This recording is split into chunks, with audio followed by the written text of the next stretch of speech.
Listo, chicos, ¿qué tal? Buenas tardes. Vamos a continuar con lo que es la parte de las y respuestas 3. Vamos a seguir viendo lo que es parte de respuesta inmunológica, ¿no? Vamos a prácticamente ya terminar con lo que es parte de respuesta inmunológica frente a lo que es, ¿no? La primera fase, ¿ok? Entonces, como sexto tema, con respecto a una respuesta inmune, vamos a ver lo que es rabia, rabia que ya hemos visto, ¿no? En la que es parte de Oxas, ¿ok? Lo que es parte de microbiología. Entonces, vamos a recordar algunos puntos importantes dentro de lo que era la rabia, ¿no? Que pertenecía a la familia de los rhabdovirus. Su genoma era un ARN, en este caso negativo. Su cápside forma helicoidal, envuelto. Y recordar que el virus de la rabia iba a codificar 5 proteínas. Tenemos a la glicoproteína, la nucleoproteína, la proteína grande, la proteína no estructural y la proteína de matriz. ¿Ok? Muy aparte tenemos aquí su mecanismo de transmisión, que ya ustedes lo conocen, principalmente la mordedura, ¿no? Entonces, recuerden que el mecanismo de transmisión principalmente se da cuando el virus penetra, ¿no? En la saliva de un animal infectado y principalmente se da por mordeduras en el 97% de los casos. ¿Ah? Más raramente se va a dar por arañazo o lamedura y de forma infrecuente vamos a ver que también se puede dar por trasplante de órganos. La patogenia ya lo vimos, ¿no? La clase anterior, mejor dicho, en la clase de rabia que hicimos, ¿no? ¿Cómo empieza esta infección? Empieza con la mordedura de un animal rabioso. ¿Ah? Recuerden que también puede empezar cuando hay un trasplante, por ejemplo, trasplante de córnea, ¿no? Tenemos lo que es el periodo de incubación, ¿ok? En el caso del periodo de incubación, vamos a ver que va a ser variable, es decir, va a depender mucho de la zona de la mordedura. Muy aparte tenemos lo que es la replicación. ¿Dónde se da la primera replicación? En la infección del tejido y replicación del virus en el sitio de la herida. ¿Ok? Y la segunda replicación que se va a dar en el sistema nervioso central. Recordar también, por otra parte, que existen algunos cambios histopatológicos. ¿Ya? Y acá tomar en cuenta esto, los corpúsculos de Netri. En el caso de los corpúsculos de Netri se dice que es patognomónico, ¿ok? Es decir, si tienen un caso clínico y les dicen a ustedes, en la prueba histológica se pueden observar corpúsculos de Netri, diga usted qué virus estaría sospechando. Ustedes saben que los corpúsculos de Netri es patognomónico del virus de la rabia, ¿ya? Ningún otro virus lo va a presentar. ¿Ok? Seguimos. Tenemos entonces aquí la rabia. Recordar que su periodo de incubación va a ser de 20 a 90 días. Puede ser variable y va a depender, por ejemplo, de la edad, de la concentración del virus, del lugar de inoculación, de la susceptibilidad del individuo y también del estado inmune.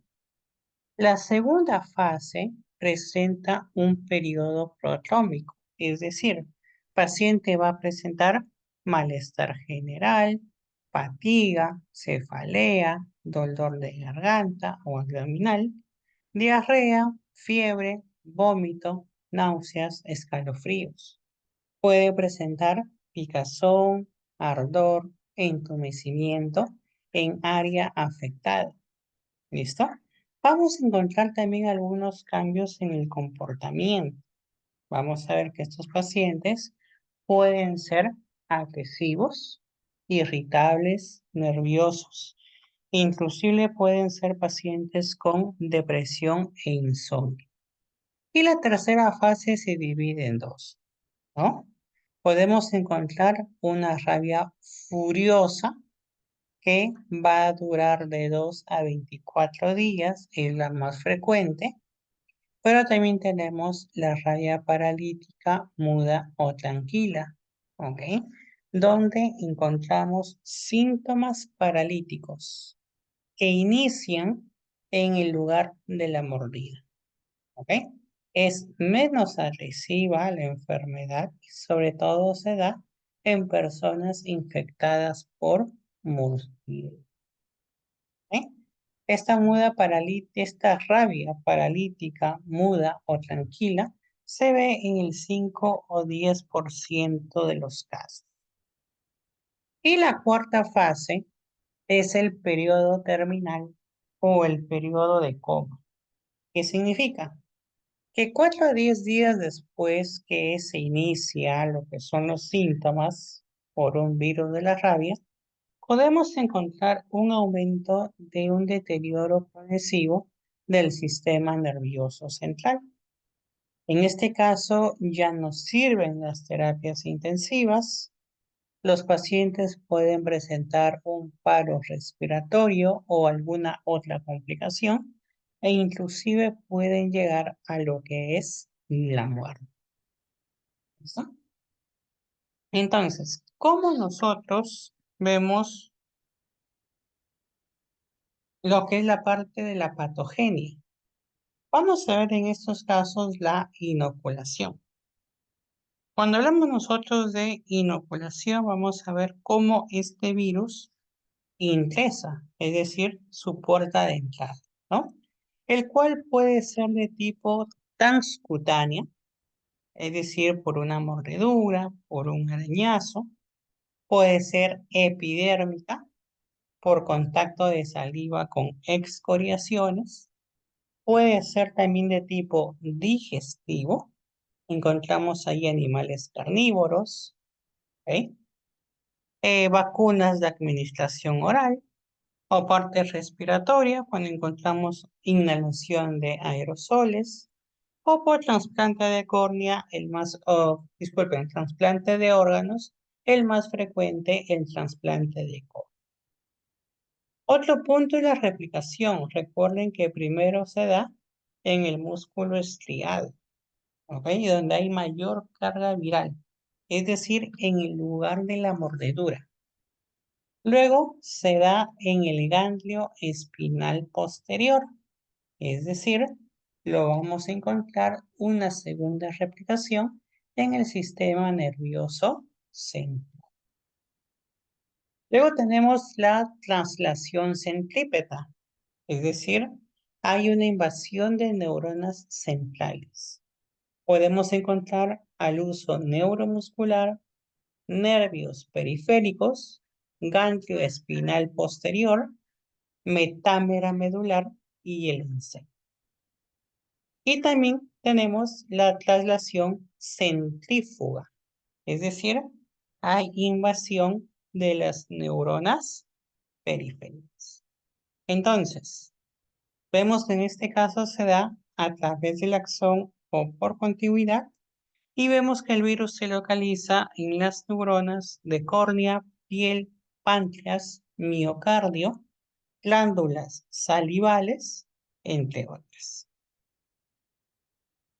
Recuerden entonces que en el caso eh, de lo que es parte de patogenia, ¿ya?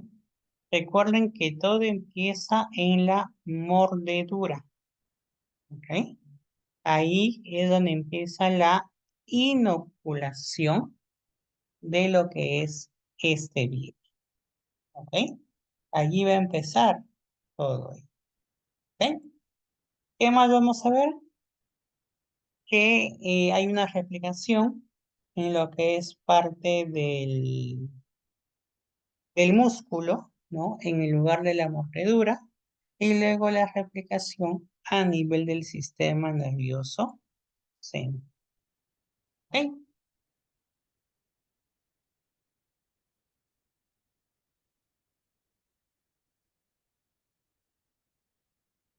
Entonces, ¿cómo nosotros hacemos el diagnóstico de la rabia? En el caso del diagnóstico de la rabia, ¿ya? Lo que vamos a ver justamente se realiza mediante la detección del antígeno vírico en el sistema nervioso central o en la piel, ¿no? Comúnmente se va a aislar el virus, ¿listo? En algunos casos, por la detección del genoma y por los resultados serológicos. ¿Mm? Pero hay un diagnóstico distintivo, es decir, un diagnóstico que sí o sí, ¿no? Si encontramos lo que son nucleocápsides víricas, es decir, los corpúsculos, en este caso de Nelly, ustedes van a saber que hablamos del virus de la rabia. ¿Ok? Ese punto es importantísimo, ¿ya? Pero ojo, no en todos los pacientes con rabia se va a encontrar, solamente en un 70 a 90% de estos pacientes. ¿Listo?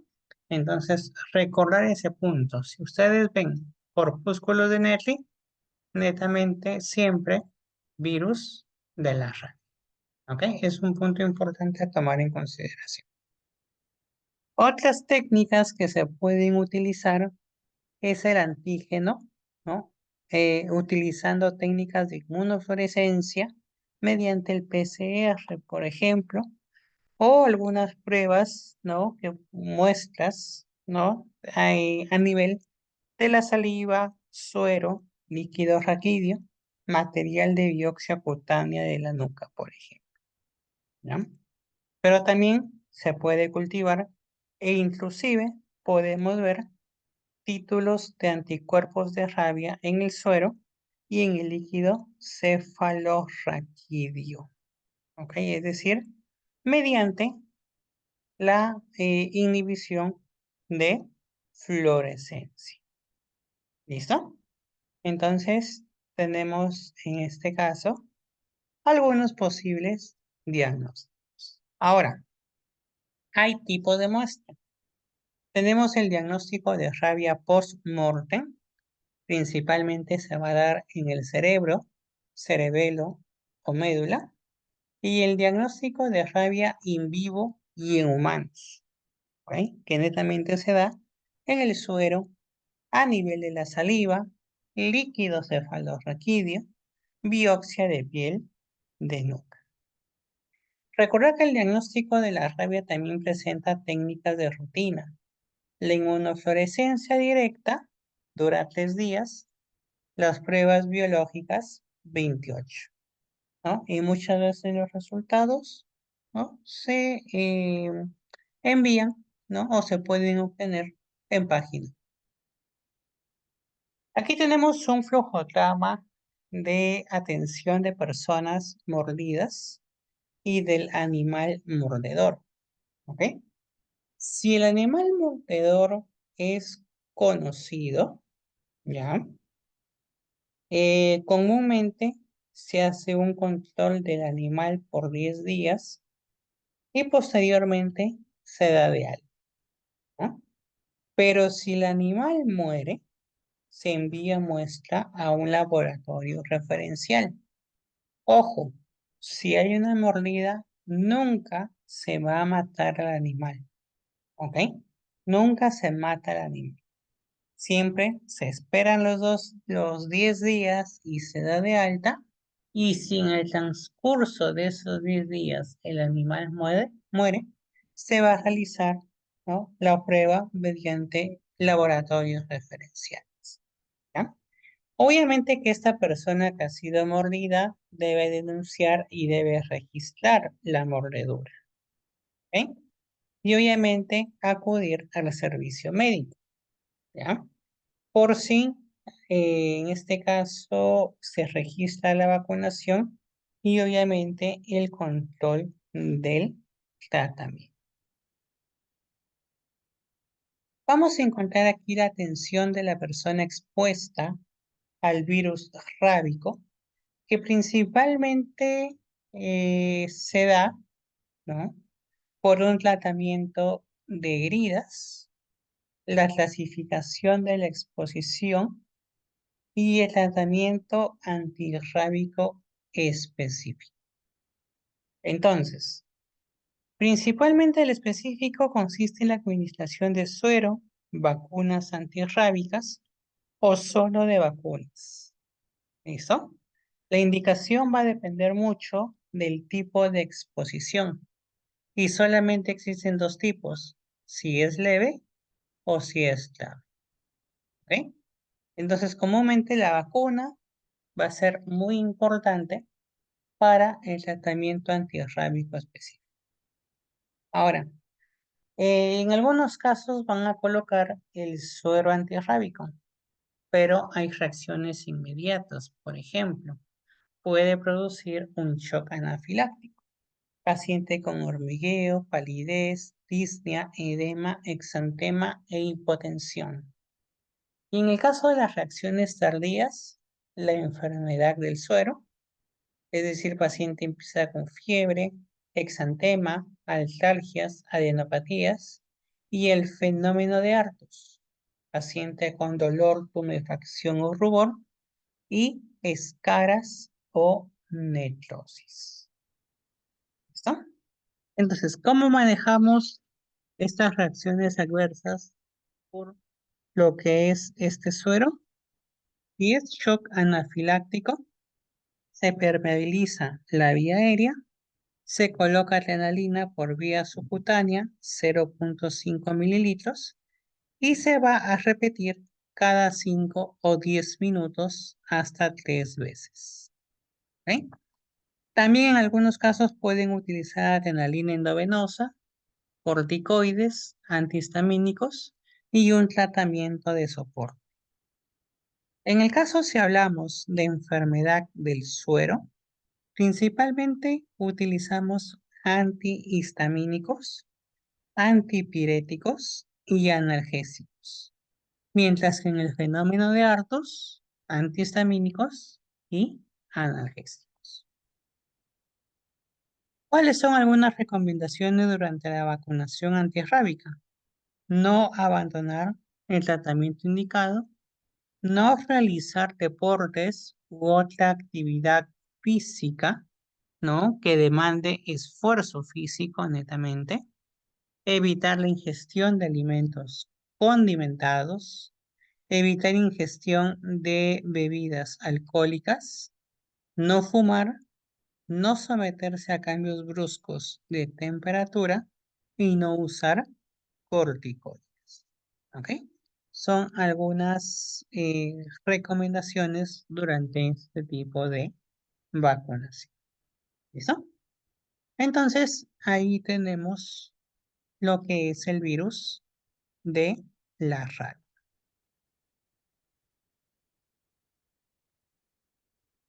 Veamos ahora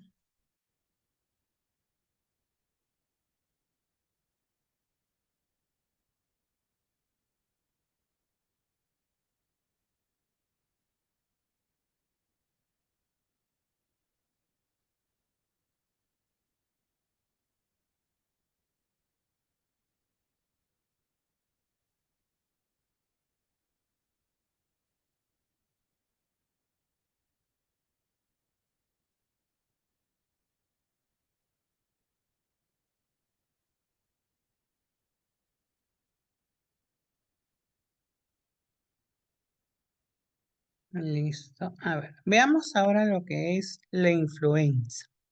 Ok, a ver, un momento.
Ya, a ver.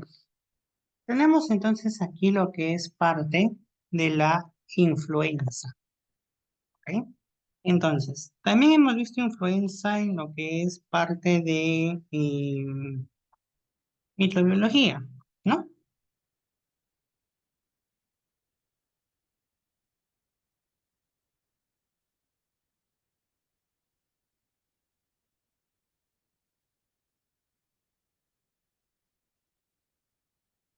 Entonces, vamos a ver que este virus de la influenza van a ser en sí miembros de la familia de los virus Orthomyxoviridae, ¿no?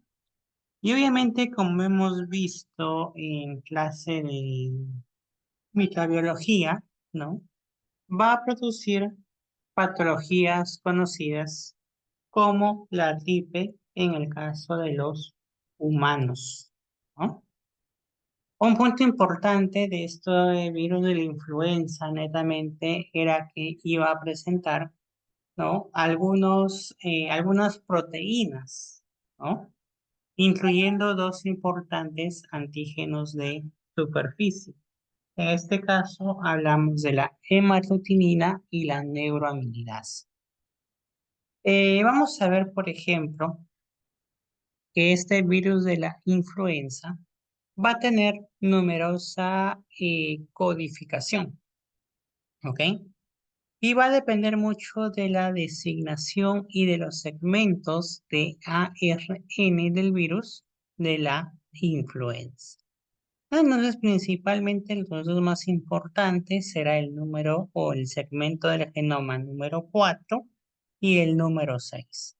El 4 que corresponde netamente a la hemaglutinina y el 6 que corresponde a la parte de la neuraminidasa. Este virus de la influenza, ¿no? Netamente el hospedero principal son las aves acuáticas silvestres, ¿no? Pero también vamos a ver que infecta aves de corral, puede afectar lo que son cerdos, caballos, perros. Y obviamente tiene habilidad, ¿no? Para infectar diversos hospederos, que permite generar cepas, ¿no? Con rearreglos genómicos, originando virus antigenéticamente diferentes, ¿no? Es por ello que no solamente hay hospederos principales, sino también podemos encontrar algunos hospederos de forma secundaria. Pero esas cepas, ¿no? Ya van a presentar rearreglos genómicos.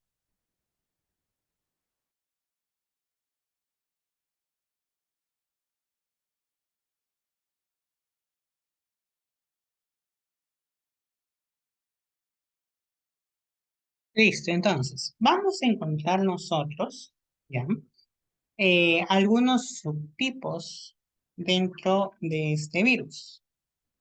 Y principalmente estos subtipos se le conocen como cepas, ¿no? Por ejemplo, si hablamos nosotros de cepas H1 al H16 y cepas que van de N1 al N9, principalmente estamos hablando de lo que son aves silvestres.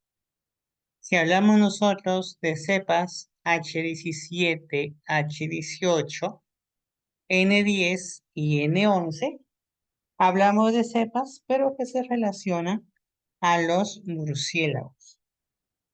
Y actualmente vemos que en humanos solo circulan los subtipos H1, N1 y H3, N2. ¿Ok? Entonces vemos que hay cepas de subtipos distintos contra las cuales la población obviamente carece de anticuerpos, ¿no? Y obviamente van a tener un alto potencial de poder producir nuevas pandemias. Si hablamos de la respuesta inmune, vemos que esta parte de la influenza va a evadir la respuesta inmunitaria. ¿Eh? ¿Y cómo va a invadir la respuesta inmunitaria? Vamos a ver, ¿no? Que recordar que este virus de la influenza, ¿no? Va a carecer de la capacidad de autocorrección durante la replicación. Entonces, puede evadir respuesta humoral, puede, en todo caso, si realiza la mutación, la efectividad de las vacunas va a ser baja y va a presentar una mayor capacidad de infectar nuevos huéspedes. ¿Ok? Entonces, vamos a ver.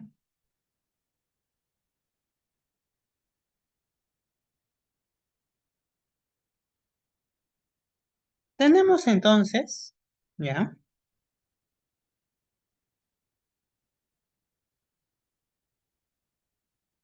Tenemos entonces aquí la respuesta inmune frente a la infección por virus de influenza A. ¿Ok?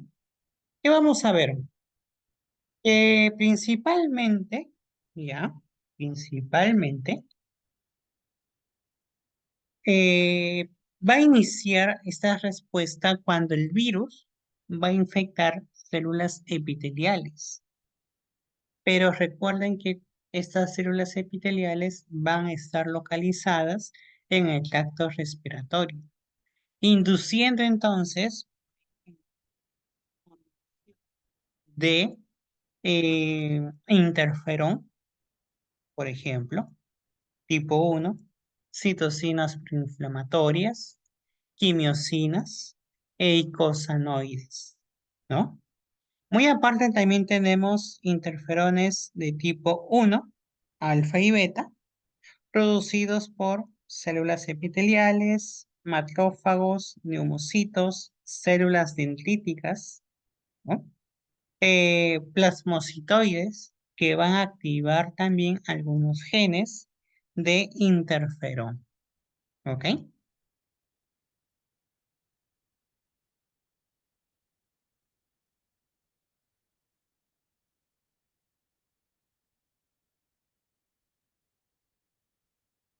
Entonces, vamos a ver también que en el caso de las citoquinas proinflamatorias, ¿no? Por ejemplo, interleucina 1, 6, 8, el factor de necrosis tumoral de tipo alfa, ¿no? Van a inducir inflamación, ya sea local o ya sea sistémica, ¿no? Entonces vamos a ver también pues que adicionalmente estas células dendríticas inducen la activación de los linfocitos, ¿ok? Las cuales, ¿no? Tienen justamente eliminar, ¿no? La eliminación de las células infectadas. ¿Listo?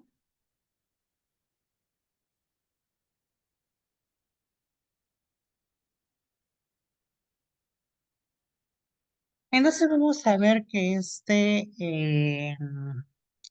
en este caso, lo que es parte de factores del hospedero,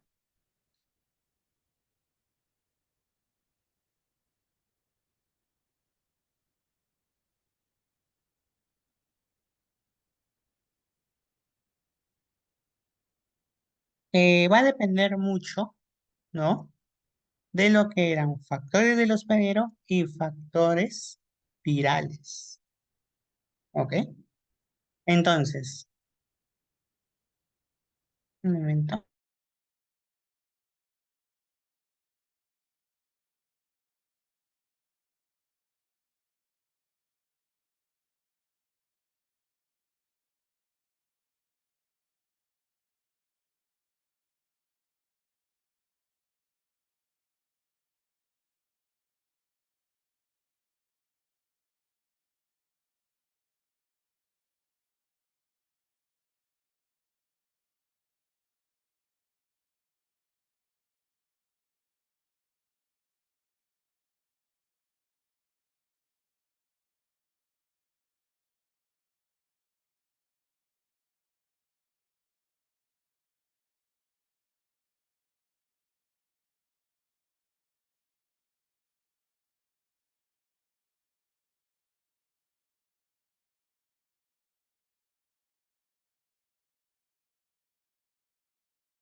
Ya, entonces, esta respuesta inmunitaria va a depender entonces de los factores del hospedero, es decir, si es una persona adulto mayor, si es un infante menor de 2 años, mujer embarazada, individuos inmunocomprometidos, ¿ok? E incluso va a depender si el paciente presenta algunas condiciones de salud que incrementen susceptibilidad, es decir, que sean pacientes, ¿no? Y lo que son con comorbilidades, ¿no? Un paciente con asma, un paciente obeso, un paciente diabético, ¿ya?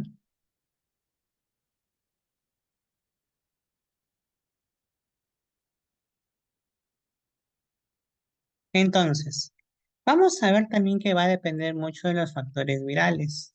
Es por ello que siempre les he mencionado que es muy importante tomar en cuenta, por ejemplo, lo que es la hemaglutinina y la neuraminidasa, ¿ok?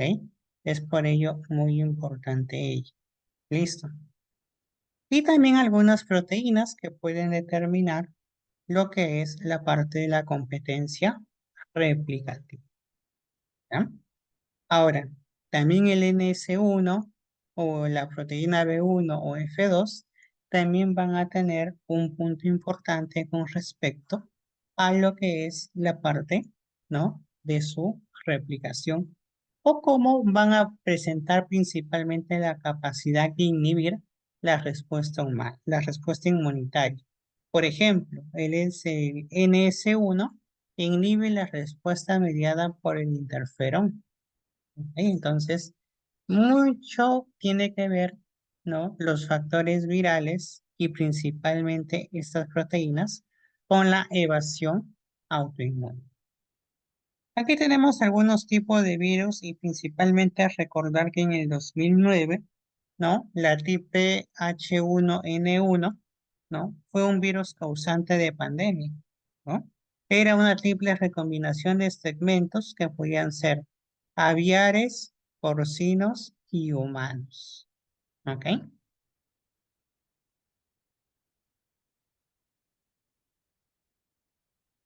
Tenemos también a los paramixovirus.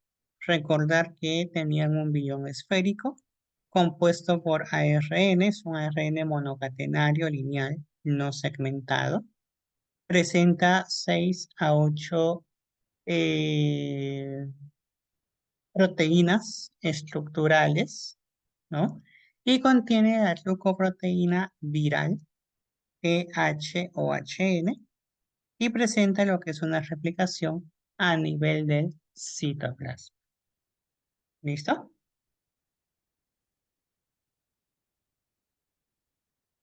Tenemos entonces aquí justamente el paramixovirus y tenemos lo que es parte, ¿no? De sus proteínas, ¿ok?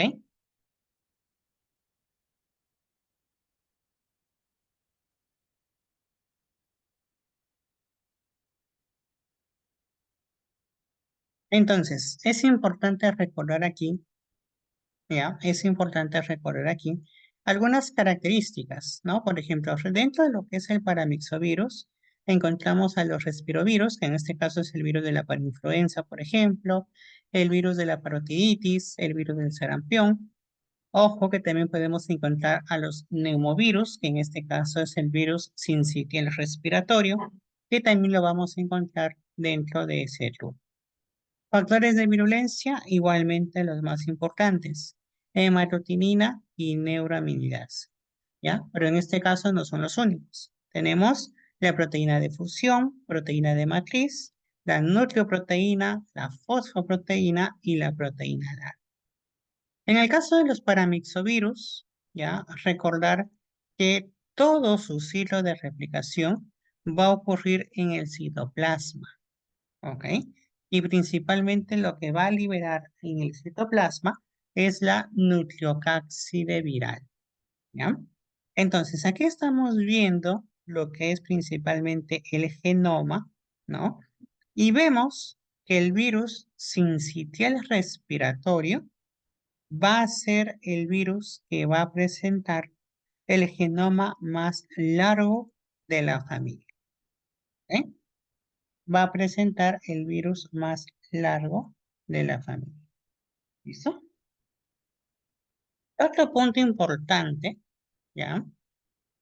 Es también este punto. Aquí tenemos una célula infectada por virus, donde vamos a ver principalmente formaciones, ¿no? O señales, mejor dicho, ¿no? Para lo que es la formación de algunas citocinas proinflamatorias. Y en este caso vemos las células sobre las que actúan los interferones, haciendo, por ejemplo, señal de transducción o receptor para interferón. ¿Ok? ¿Qué más vamos a encontrar? Aquí tenemos algunos puntos importantes de cómo inducen a la respuesta inmune, ya sea la respuesta adaptativa o ya sea también algunos procesos de inhibición. ¿Ok? Encontramos entonces que este virus, ¿no? Va a producir citocinas o quimiosinas proinflamatorias. ¿Ok? Vamos a encontrar, por ejemplo, lo que es el factor de necrosis tumoral, interleucina 1 y la interleucina 6. ¿Ok?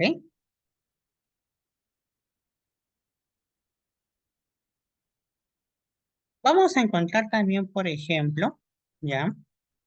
Que en el caso de este, este proceso de inhibición, ¿no? Vamos a ver, por ejemplo, que toda la fase de replicación entonces se da en el citoplasma, ¿ok? Todo. Pero vemos, por otra parte, que las producciones de citocinas, quimiosinas, inflamatorias o ambas, ¿no? También se puede dar dentro de lo que es el núcleo, ¿ya? Principalmente citocinas proinflamatorias. ¿Listo?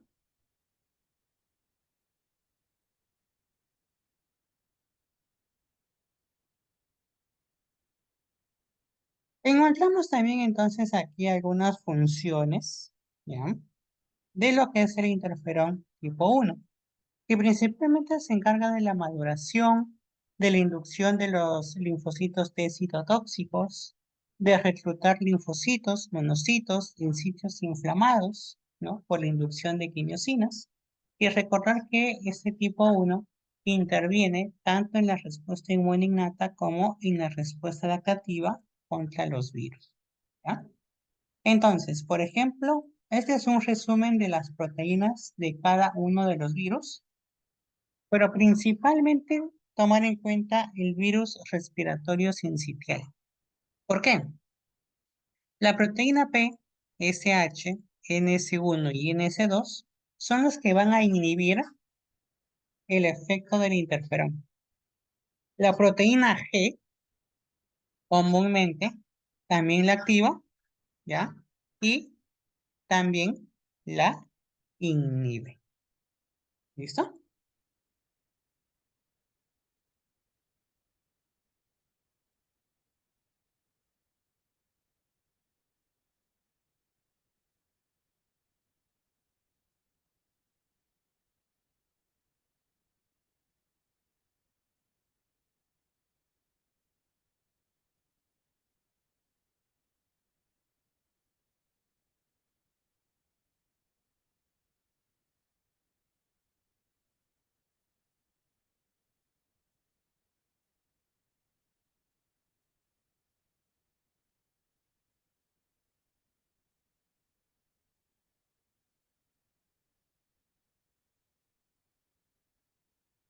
Entonces, vamos a ver, por ejemplo, que en el caso de los, ¿cómo se llama? De los paramixovirus, ¿no? Vamos a encontrar, por ejemplo, lo que son proteínas ARN, ¿no? Lo que es la parte de los PAN, por ejemplo. Vamos a encontrar también algunos mediadores importantes que se van a encargar de lo que es la parte de la replicación. pero principalmente de la parte de la inhibición. ¿Ok? Vamos a ver por otro lado lo que son los ortomixovirus y los paramixovirus. Aquí alguna parte diferencial. ¿Ok?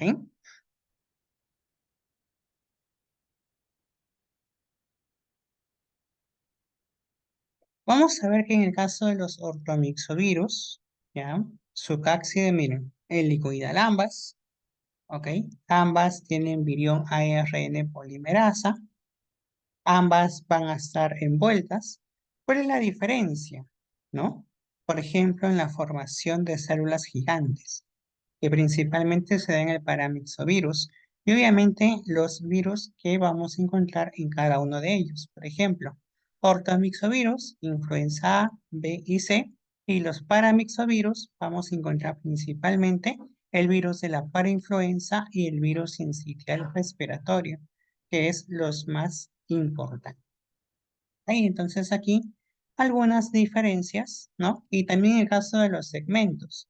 El ortomixovirus presenta segmentación ARN. El paramixovirus no presenta segmentación, ¿ok? Entonces también el tamaño, ¿ok? Es más largo el paramixovirus, más corto los ortomixovirus. ¿Listo? Entonces, hasta ese punto, ¿no? Es la parte